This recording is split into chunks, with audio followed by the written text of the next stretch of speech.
বিসমিল্লাহির রহমানির রহিম। আসসালামু আলাইকুম। এসএসসি ক্যান্ডিডেট, নবম দশম শ্রেণীর শিক্ষার্থী, তোমাদের জন্য সসীম ধারা দ্বিতীয় পর্বে অঙ্কগুলা নিয়ে আসলাম। তোমাদের কাছে আজকে জলবাদ করে দেব আমি। গণিতের যে অঙ্কগুলো আছে সেগুলো তোমাদের কাছে জলবাদ লাগবে, ঠিক আছে? তাহলে এখানে আমাদেরকে বলছে 111 ধারাটির কততম পদ, n তম পদ বাইর করার জন্য বলছে, ঠিক আছে? n তম পদ ইকুয়াল হোয়াট? তাহলে n এর মানটা আমাদেরকে বের করতে বলছে। 111 কততম পদ? তাহলে আমরা দেখো, এই n-তম পদের সূত্র আমরা জানি a plus n minus one into D. এটা হচ্ছে a হচ্ছে প্রথম পদ, n হচ্ছে তম পদ, ডি হচ্ছে অন্তর। অন্তর মানে দুটি সংখ্যার পার্থক্য। তাহলে এখানে আমাদের এমসিকিউ বইয়ের 1 নাম্বারটা যদি আমরা সলভ করতে চাই, এখানে এর ভ্যালু কত দেওয়া আছে? প্রথম পদ দেওয়া আছে 13, ডি আমাদের হচ্ছে 20 থেকে 13 বিয়োগ দিব, ঠিক আছে? 20 মাইনাস 13, তাহলে হয় 7। আর মনে করি n-তম পদ, মনে করি n-তম পদ 111। তাহলে আমরা জানি, জানা আছে লিখে দিবা, জানা আছে a plus n minus one into d. n-তম পদের সূত্র, n-তম পদের মান কত? 111। এর ভ্যালু কত? এর ভ্যালু হচ্ছে 13, n minus one to d 7, 111। তাহলে 13 প্লাস 7n, 7 একে 7, 111। তো 13 থেকে 7 গেলে 8 থাকে 6, 111। তাহলে এখানে আমাদের করতে পারি 6 plus 7n plus equal 111 minus 6। তাহলে 7n 111 থেকে 6 গেলে 8 থাকে মেবি তোমার 105।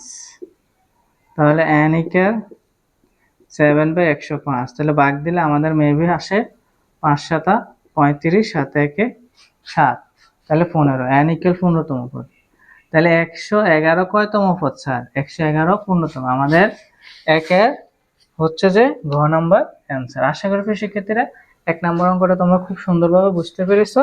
তো 2 নম্বর অঙ্ক বলছে, তো আমাদের কি করতে হবে দেখো, এখানে আমাদেরকে বলছে 5 প্লাস 8 প্লাস 11 প্লাস 14 প্লাস 62 ধারাটি কোন ধরনের ধারা? তাহলে আমাদের এখানে কতগুলো রোমান চিহ্ন দেওয়া আছে। আমাদের কয়ে থাকতে পারে 1 ও 2, খ থাকতে পারে 2 ও 3, গয়ে থাকতে পারে তোমার হচ্ছে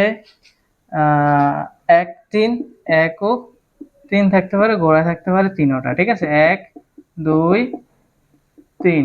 তাহলে তুমি কোনটা দিবা? তাহলে এইখানে এই ধারাটা এটা গুণোত্তর ধারা নাকি সসীম ধারা, এটা বাইর করার জন্য একটা টেকনিক আছে, ঠিক আছে? টেকনিকটা দেখো, 8 5 এর পার্থক্য 3, 11 8 এর পার্থক্য 3, 14 11 পার্থক্য 3। তাহলে সমান যদি পার্থক্য থাকে, ঠিক আছে, সমানভাবে যদি পার্থক্য থাকে তাহলে এটা সমান্তর ধারা, শেষ, সসীম ধারা। তাহলে 1 নাম্বার আমরা সঠিক পেলাম। তো গুণোত্তর ধারা তো হবে না। তাহলে আমাদের আর বাকি রইল 3। তাহলে আমাদের 1 যেহেতু আছে, 3 তো অবশ্যই হবে। তাহলে আমরা এখানে 1 ও 3 দিয়ে দিতে পারি। বাট 19তম পদ 59 বাইর করতে পারি না? খুব সহজভাবে বাইর করতে পারি। n এর মান 19। তাহলে আমরা a plus n minus one into D বসাই দাও। তাহলে এর ভ্যালু হচ্ছে কত? 5। n এর মান 19 আর d এর মান হচ্ছে 3। তাহলে 5 প্লাস 18 ইন্টু 3, 3 18 কত স্যার? 3 18 54, 54 আর 5 কত স্যার? 59। ঠিক আছে, জলবাত না, একেবারে জলবাত। তো তোমাদের কাছে ওগুলো জলবাতে লাগবে। দেখো, আর আরো অনুশীলনী প্র্যাকটিস করাবো, তার পরবর্তীতে তোমরা অঙ্কগুলা নিজে নিজে সলভ করতে পারবে সবগুলো। তাহলে আমাদের কি তোমাদের সামনে জলবাত করে দিব, এটাও আরো সবচেয়ে সহজ, জলের মতো সহজ, ঠিক আছে? তো দেখো, এখানে বলছে ধারাটির পূর্ণতম পদ কত। তাহলে পূর্ণতম পদ বাইর করতে হলে আমাদের কি করতে হবে স্যার? কি করতে হবে? জাস্ট হচ্ছে যে এর ভ্যালু আর অন্তরের ভ্যালু বাইর করতে হবে। বুঝতে পারছো তো? এখানে আমরা এর ভ্যালু প্রথম পদ আর অন্তরের মানটা বের করে নেব, ডির মানটা। তাহলে এর ভ্যালু হচ্ছে 7, ডির ভ্যালু হচ্ছে 13 মাইনাস 7। বুঝছো তো? 13 থেকে 7 গেলে 8 থাকে কত স্যার? 13 থেকে 7 গেলে 8 থাকে 6, ঠিক না? তার পরবর্তীতে এখানে আমাদের কাছে 15তম, n এর মান হচ্ছে 15। বুঝছো তো? তাহলে এখানে আমরা এর মান পেলাম, d এর মান পেলাম, n এর মান পেলাম। তাহলে তমপদের সূত্র সরাসরি বসাই দেই, জলবাত, ঠিক না? এর ভ্যালু বসাই দাও, 7 প্লাস n এর মান বসিয়ে দাও, 15 মাইনাস 1 ইন্টু d এর ভ্যালু বসাই দাও 6। তাহলে এটা তো ছোট বাচ্চার অফার, ক্লাস 7 এর বাচ্চা, ক্লাস 5 এর বাচ্চারও এই ক্যালকুলেশনটা করে নিতে পারবে। তুমি পারবা না? এত সহজ অঙ্ক। তাহলে 14 15 থেকে 1 গেল থেকে 14, 6 14 কত স্যার? 6 17 হচ্ছে 44, না 6 17 কত স্যার? 4 24, 6 1 6 84। তাহলে 84 এর সাথে যোগ করলে হয় কত স্যার? 91। তাহলে 15তম পদ হচ্ছে 91তম পদ, 91। তাহলে 91 আমাদের কত নম্বরে আছে স্যার? 91 আমাদের খ নম্বরে আছে। তাহলে 3 নম্বর অঙ্কটা আমরা সলভ করে ফেললাম। জলবাত তো, জলবাত লাগবে তোমাদের কাছে, পানি পানি না, জলবাত, ঠিক আছে? তো এখানে এবার 4 নম্বর প্রথম বৃষ্টিপাতের সমষ্টি। 4 নাম্বার বলছে বৃষ্টিপাতের সমষ্টি বের করতে। তাহলে বৃষ্টিপাতের সমষ্টি বের করতে হলে স্যার কিটা করা লাগবে? আমাদেরকে একটা অ্যান্টিবায়োটিক ওষুধ নিতে হবে। অ্যান্টিবায়োটিক ওষুধটা সবসময় মনে রাখবা, সমষ্টির কথা বললে আমরা ওই অ্যান্টিবায়োটিক ওষুধটা ব্যবহার করব। সেটা হচ্ছে SN n/2 2A plus n-1 into D। তাহলে এখানে আমরা কি করতে হবে? এখানে আমরা n এর মান কত? n এর মান 20 বসিয়ে এটাকে সানডে মানডে ক্লোজ করে দেব, ঠিক আছে? তাহলে দেখো এটা কি করা যায়, সানডে মানডে কিভাবে ক্লোজ করি আমরা। S20 ইকুয়াল তোমার হচ্ছে 20/2 আর হচ্ছে তোমার 2, এর ভ্যালু কত স্যার? এর ভ্যালু কত? এর ভ্যালু কত? এর ভ্যালু 7। আর তোমার হচ্ছে প্লাস n এর ভ্যালু হচ্ছে 20 মাইনাস 1, d এর ভ্যালু হচ্ছে তোমার 6। তাহলে এখানে 20/2, তারপর হচ্ছে 7 দুগুণে 14 প্লাস 20 থেকে গেল হয় 19 ইন্টু 6, তাহলে 20/2। তাহলে এখানে থাকে 14, তোমার হচ্ছে প্লাস 6 নং 54, 6 1 6, 5 6 11, 114, 6 নং 54, 6 1 6, তাহলে 20/2। তাহলে এখানে থাকে 4 4 8, 2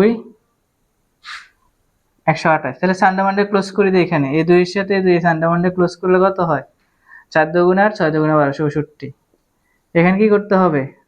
তাদেরকে বিবাহ বন্ধনে আবদ্ধ করে দাও, গুণ করে দাও। তাহলে গুণ করলে কত হয়? 20 64, 0 4 দুগুণে 8, 6 0, 6 দুগুণে 12, তাহলে 12 8 0, 1280। তাহলে 1280 হচ্ছে আমাদের মান। তাহলে এটা হচ্ছে আমাদের ঘ নাম্বার অ্যান্সার। তাহলে অঙ্কটা কি জলের মতন লাগলো না? ঠিক আছে। তো এবার আমরা কি করব স্যার? এবার আমরা হচ্ছে যে 5 নম্বর অঙ্কটা সলভ করব আমাদের বইয়ে। এখানে আমাদের তমপদ বলছে, তাহলে একটাই ফর্মুলা বা একটি হচ্ছে যে তোমার ইনজেকশন লাগবে, সেটা হচ্ছে a + n-1 * d। ঠিক আছে?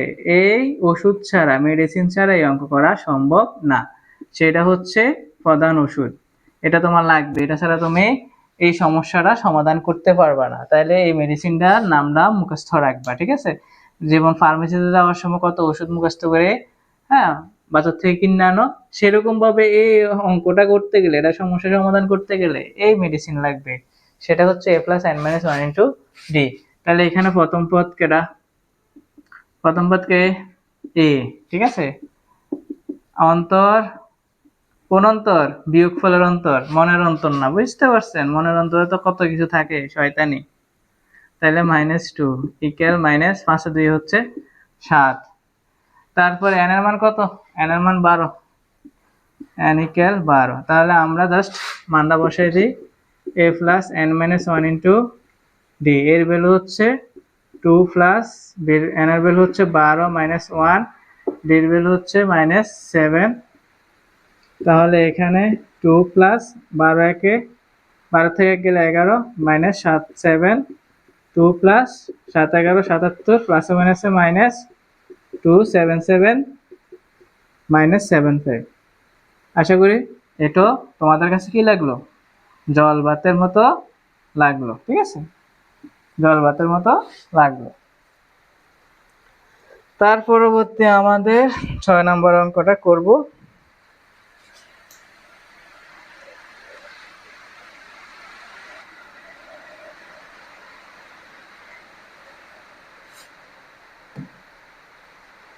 ছয় নম্বর অঙ্কটা করব, আর 7 নম্বর অঙ্কটা তোমরা নিজে ট্রাই করবে, ঠিক আছে। 8 প্লাস 11 প্লাস 14 প্লাস 17 প্লাস 12 কোন পদ, কোন পদ 392।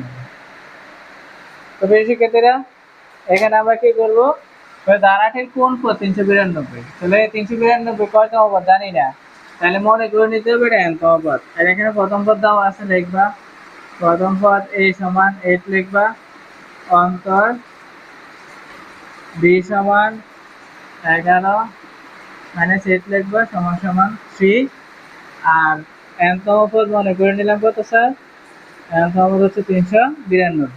তাহলে জানা আছে আমাদের একটা সূত্র, জানা আছে আমাদের মেডিসিনের কথা, nতম পদ সমান সমান a plus n minus 1 into d।